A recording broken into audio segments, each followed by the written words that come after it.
ಅಂಶೆಯ ಪಂಚ ಗ್ಯಾರಂಟಿ ಯೋಜನೆಗಳು ಜನಸಾಮಾನ್ಯರಿಗೆ ತಲುಪಿಸುವ ನಿಟ್ಟಿನಲ್ಲಿ ಮಹತ್ತರ ಹೆಜ್ಜೆ ನೀಡಲಾಗಿದೆ. ಗೌರಿಬಿದನೂರಿನಲ್ಲಿ ಇಂದು ವಿದ್ಯಾರ್ಥಿಗಳಿಗೆ ಒಂದು ಅತ್ಯಂತ ಉಪಯುಕ್ತ ಕಾರ್ಯಕ್ರಮ ಯಶಸ್ವಿಯಾಗಿ ಜರುಗಿದೆ. ಇದರ ಕುರಿತಾದ ಒಂದು ವಿಶೇಷ ವರದಿ ಇಲ್ಲಿದೆ.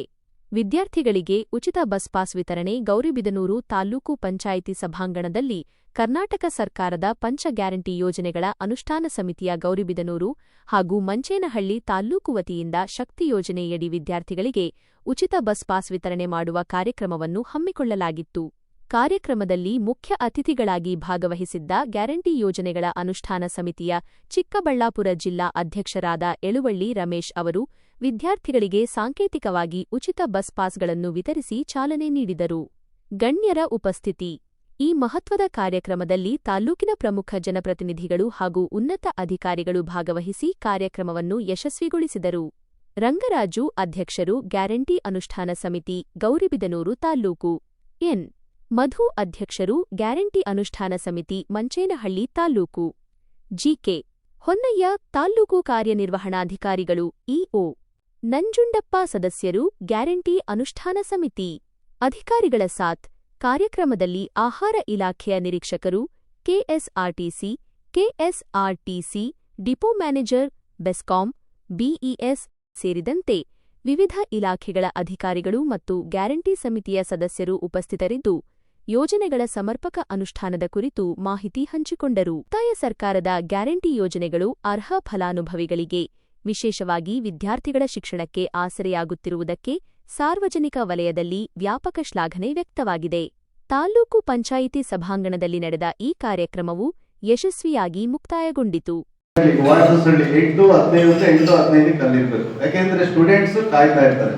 ಯಾವುದೇ ಕಾರಣಕ್ಕೆ ಸ್ಟೂಡೆಂಟ್ಸ್ಗೆ ತೊಂದರೆ ಆಗಬಾರ್ದು ಅಂತಾನೆ ನಾನು ಲಾಸ್ಟ್ ಮೀಟಿಂಗ್ ಅಲ್ಲಿ ಅವರಿಗೆ ಸೂಚನೆ ಕೊಟ್ಟಿದ್ದೀನಿ. ಆ ರೀತಿ ಏನಾದರೂ ಆದ್ರೆ ನಾವು ನಮ್ಮ ಒಂದು ವ್ಯಾಪ್ತಿಯಲ್ಲಿ ಏನ್ ಕ್ರಮ ತಗೋಬೇಕು ಅದನ್ನ ತಗೊಂತೀವಿ ಅಂತ ನಾವು ಡೈರೆಕ್ಷನ್ ಮಾಡಿದ್ವಿ. ಲಾಸ್ಟ್ ಟೈಮೇ ಹೇಳಿದ್ವಿ. ಅದ್ರ ತಕ್ಕಂಟಾಗಿ ಇವರು ಕರೆಕ್ಟಾಗಿ ಕೆಲಸ ಮಾಡ್ಬೇಕಂತಾನು ಹೇಳಿದ್ವಿ. ಈಗ ಬಸ್ ಕೊರತೆ ಇದೆ ಅಂತ ಹೇಳಿದರೆ ಬಸ್ ಕೊರತೆ ನೀಗಿಸೋದಕ್ಕೆ ಈಗ ಸರ್ಕಾರ ಏನ್ ಕ್ರಮ ಕೈಗೊಳ್ಳಬೇಕು ಅದು ಕೈಗೊಂಡಿದೆ. ಈಗ ಮಾನ್ಯ ಅಧ್ಯಕ್ಷರು ಹೇಳಿದ್ದಾರೆ, ಇನ್ನ ಒಂದು 6 ಬಸ್ಸು ಕೊಡ್ತಾರೆ. ಕೊಟ್ರೆ ನಮ್ಗೆ ಬೇಗ ಕೊಡ್ಸಿದ್ರೆ ಅನುಕೂಲ ಆಗುತ್ತೆ ಅಂತ ನಾನು ಈ ಸಮಯದಲ್ಲಿ ಹೇಳ್ತಾ ಇದ್ದೀನಿ. ಸರ್, ಆದರ್ಶ ಸ್ಕೂಲ್ ಬಗ್ಗೆ ಕೇಳಿದ್ರೆ ಯಾರು ಆನ್ಸರ್ ಮಾಡಲಿಲ್ಲ. 531 ಮಕ್ಕಳಿಗೆ ಒಂದು ಬಸ್ ಇದೆ, ಹೆಂಗೆ ಹೋಗೋದು ಬರೋದು ಅಂತ ಕೇಳಿದೆ. ನಾನು ಸುಮ್ಮನೆ ಇದ್ದೀರಾ? ಅವ್ರಿಗೆ ಅರ್ಜಿನೂ ಕೊಟ್ಟಿದ್ದೀವಿ ನಾವು ಅದ್ರ ಬಗ್ಗೆ. ಹಾಂ, ಎಷ್ಟು ಬಸ್ ಬಿಟ್ಟಿದ್ದೀರಾ, ಏನು ಹೆಂಗೆ ಬರಬೇಕು 531 ಮಕ್ಕಳು? ಯಾವ ಟೈಮಿಂಗ್ ಹೋಗ್ತದೆ ಸರ್? ಏನು 1 ವರ್ಷ ಆಯ್ತು ಸರ್ ನಿಮ್ಗೆ ಅರ್ಜಿ ಕೊಟ್ಟು ನಾನು ಸರಿಪಡಿಸೋದಲ್ಲ. 1 ವರ್ಷ ಆಯಿತು. ಹೆಂಗೆ ಹೋಗ್ಬೇಕು ಮಕ್ಕಳು? ನೋಡಿದ್ದೀರಾ ಅಲ್ಲಿ ಹೋಗಿ ಬರೋದು ನೀವು? ಹಾಂ, ಬೆಳಗ್ಗೆ 8:20ಗೆ 8:30 ಬಿಟ್ಬಿಡ್ತಾರೆ. ಆಮೇಲೆ ಬರೋ ಮಕ್ಳು ಏನಾಗಬೇಕು? ಇಲ್ಲಿರೋದು 3-4 ಕಿಲೋಮೀಟರ್ ಇರೋದು. ಎಕ್ಸ್ಟ್ರಾ ಹಾಕಿದ್ರೆ ಅವರು 5 ನಿಮಿಷಕ್ಕೆ ಒಂದು ಬಸ್ ಬಿಡ್ಬೋದು. ಅವರು ಮನ್ಸು ಮಾಡಿದ್ರೆ.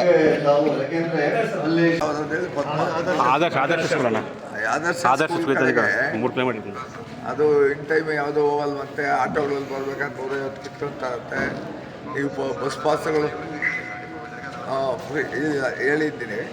ಫ್ರೀ ಪಾಸ್ಗಳು ಮಾಡಿ ಅವ್ರು ನೀವು ಡಿಪೋ ಎಲ್ಲ ಡಿಪೋ ಮ್ಯಾನೇಜರ್ಗಳು ಎಷ್ಟು 5 ಡಿಪೋ ಬರುತ್ತೆ ನಿಮಗೆ ನೋಡಿ. ಅದು ಕರೆಸ್ಬಿಟ್ಟು ನೀವು ಸ್ವಲ್ಪ ಅದನ್ನು ದಯವಿಟ್ಟು ಸಮಸ್ಯೆಗಳು ಏನೇ ಅಂತ ಅವ್ರು ಹೇಳ್ತಾರೆ.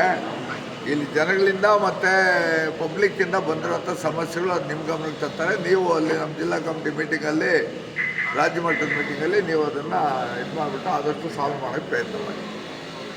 ಓಕೆ, ಮಾಡಿ ಅದನ್ನು ಮಾಡಿ.